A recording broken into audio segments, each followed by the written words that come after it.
Space nerds! Star Citizen Live Siege of Orison didn't go very well on camera. The monthly report, though, has hinted at some good bug fixes coming to 4.10 as well as some features that you might like. And CIG had a record funding month in July. Pledge revenue was up despite the issues that we've been seeing, pointing at possibly the community maybe not being as mad as it seems. Also, Alpha 4.10 is continuing testing and instancing, and while they're trying to get it into a workable state, it continues to fail. Benoit, the company's CTO, though, has spoken out about it on the forums. It is Tuesday Newsday, my friends, your new home for Star Citizen weekly news and eventually other games, I hope. Let's talk. Star Citizen Alpha 4.9 is still on live, holding up better than 4.8 did, but still with plenty of problems. Desync, things randomly despawning, typical Star Citizen jank. It's better than 4.8 with frame rates going up, and at least at times the cargo system is working better than it was before, but they've got a long way to go still. 4.10 though is currently in the PTU, and I'm pretty sure it's not coming out until next week at the earliest. While the monthly report has shown Recco Pataglia's story-based missions are still not in the PTU testing. So that does mean there's more to come with Recco Pataglia. The narrative part of it hasn't been seen yet, and that's a good sign. I just don't think it's going to be coming for 4.10, but we'll see. Keep an eye out. Focus is, of course, still on Siege of Orison, which offers a proper, long-term FPS environment that'll always be there for you and 3 other friends to go through and shoot some bad guys. We'll see how it lands on live. In my opinion, the instancing application that Siege of Orison depends on isn't really going that great.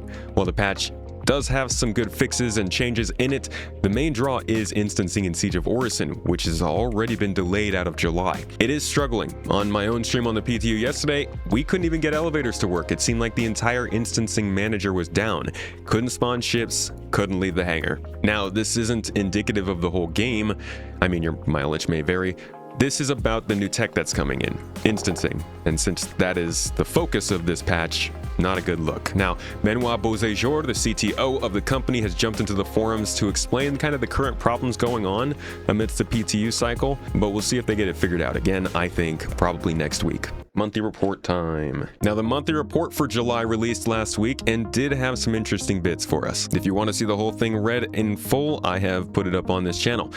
But the highlights, first and foremost, the continued focus on Starchitect, the method for filling spaces with more content so players don't have to fly all over the place to find the gameplay they want. This update actually in the monthly report highlights the missions team that's building out missions that can be spread across the new locations in Starchitect, so they aren't just new locations, they actually have something to do there. We also got an update on player loadouts, which will be the one-button method for equipping all your gear that they are working on alongside item recovery, as reported in the first post about it last year.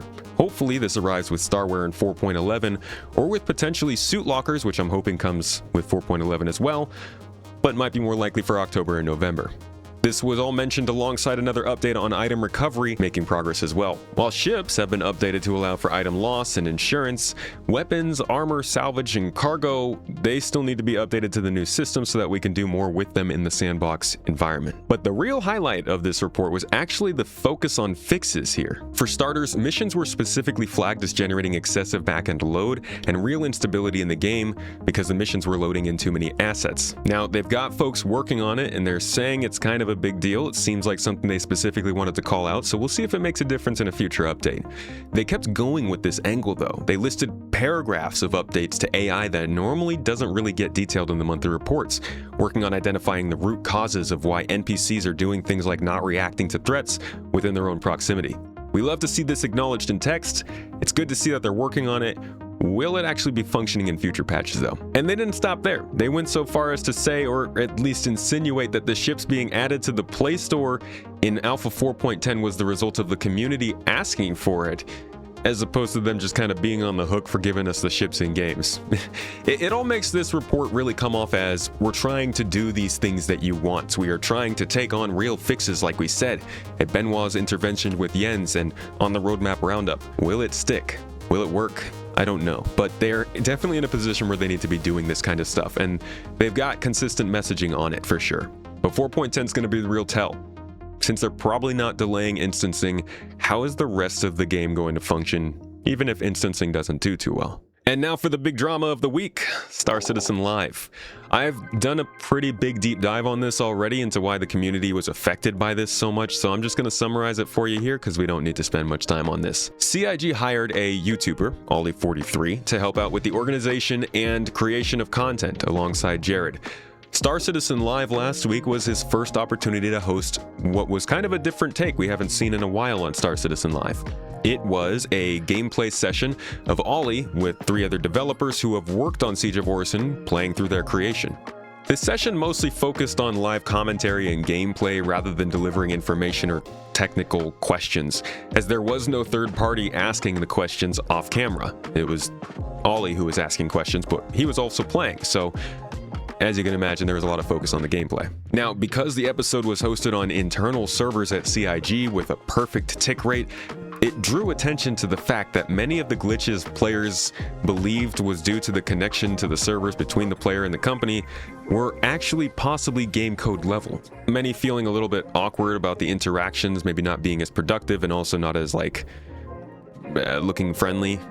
Welcome to another episode of Star Citizen Live. I'm your regular host, Jared Huckabee. Some of you may already know him. I'm going to let him introduce himself and tell you a little bit about himself, and then turn it over to the entire game, to the entire crew, to show you Siege of Orison.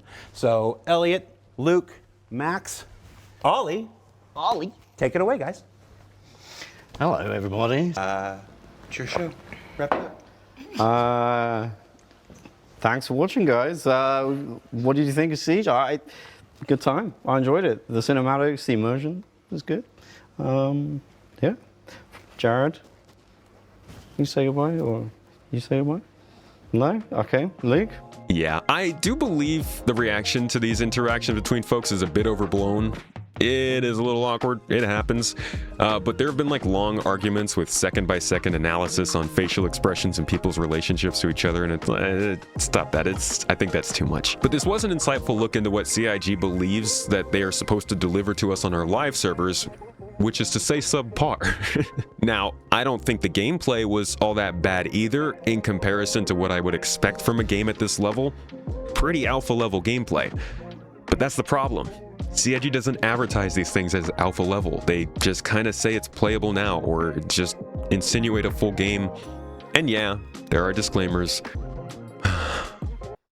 You know how disclaimers are. My main focus with the Star Citizen Live is that we didn't have a technical focused mind standing in answering questions about what this tech means for the game, what the plans for instancing are after this, what's the next step, how does this utilize what they called quasi-dynamic server meshing, and whether this is a path to a performance gain boost, possibly something good, maybe. As of right now, it's not. There is a lot of speculation and conjecture about what is happening in the game right now with the instancing edition and what it means for the future. I think they could set that straight soon, hopefully sometime in the next couple weeks. Now, the interesting part of all this is that the morale of the community is pretty low in some places. Looking online, you'd think that everything is headed downhill pretty quickly. But if you look at the funding tracker reported annually to PricewaterhouseCoopers, you'll actually see that not only are they over 30% ahead of their record-breaking year last year, they actually just had a record-breaking July. This was only the second July that they've done an active ship sale during the month, and you can see that in the funding, but it does again show right now how the community is very willing to go and buy a $100 ship even after the launch of 4.8. I don't really buy that this is a bunch of people who are getting very angry and then turning around and going and buying a bunch of ships still. I do think that happens, but I think what's more likely is there are a large amount of people who are just judging the game more on the long term, not the day by day, but rather where it's headed and if it's headed in the right direction.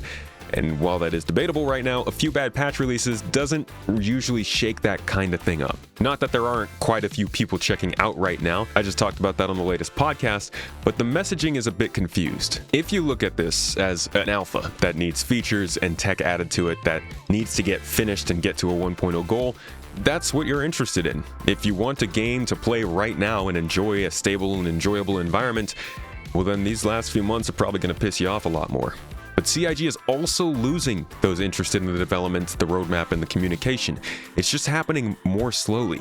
And I do think that eventually it's going to start to affect them. So while they're still doing great numbers right now, it's going to start to catch up with them in both audiences. Maybe they should try and make sure one of them's happy. Now, let's talk about what's coming up this week and beyond. On Tuesday, That would be today. The new monthly bundle is releasing. Yay! Also on Tuesday, there's going to be maintenance on the issue council. Oof, so no more reporting bugs for you in the meantime. Aww. That maintenance starts at 1 p.m. UTC, so by the time you see this, it will definitely be over. That's helpful. On Wednesday, we'll be getting the roadmap roundup, which thank God gives us the first looks at 4.11, which has been somewhat delayed on the roadmap due to 4.9 being a bit of a mess, so I'm excited to see what comes there. For this one, it's a tall order, but I'm really hoping we do see suit lockers show up next to Starware, because we know Starware is coming in 4.11, and really there are some interesting things that could happen if we get both of those at the same time. Fingers crossed. On Friday, the RSI newsletter will also be sent out, and on Saturday, the Bar Citizen World Tour arrives in Denver, Colorado. If you're in the area, might be worth checking out. They could be kind of fun. Just search Bar Citizen online for more info, or I can probably just link it down below for you. I'll link it down below. That's more helpful. On Saturday, the Community Organized Industry and Trade Expo is also going live on Twitch at 1 p.m. UTC over on Nebel TV's Twitch channel. It'll showcase industrial ships, guided tours, interactive games, and more. I have no other information for you on that. Can't tell you what else it is. Spiderweb back there. Honestly, right now the biggest thing to watch is performance. I think that's what most people are interested in. 4.9 is performing better than 4.8. but nowhere near enough to be passable. And 4.10 has had a shaky start in PTU with instancing and Siege of Orison, but across the monthly report and the patch notes, it does seem like they're focusing on fixes. Things like cargo issues, AI problems, mission logic, they've all been identified as problems that maybe will help the next patch take another incremental step forward.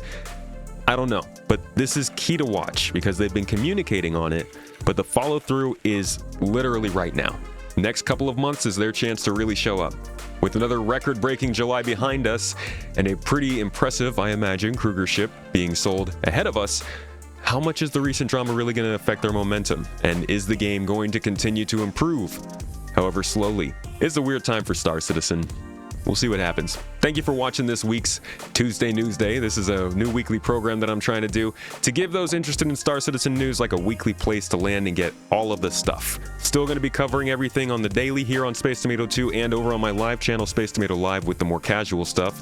But you can subscribe to both for more casual looking coverage. Thanks for watching, guys. I'll see you in the next one.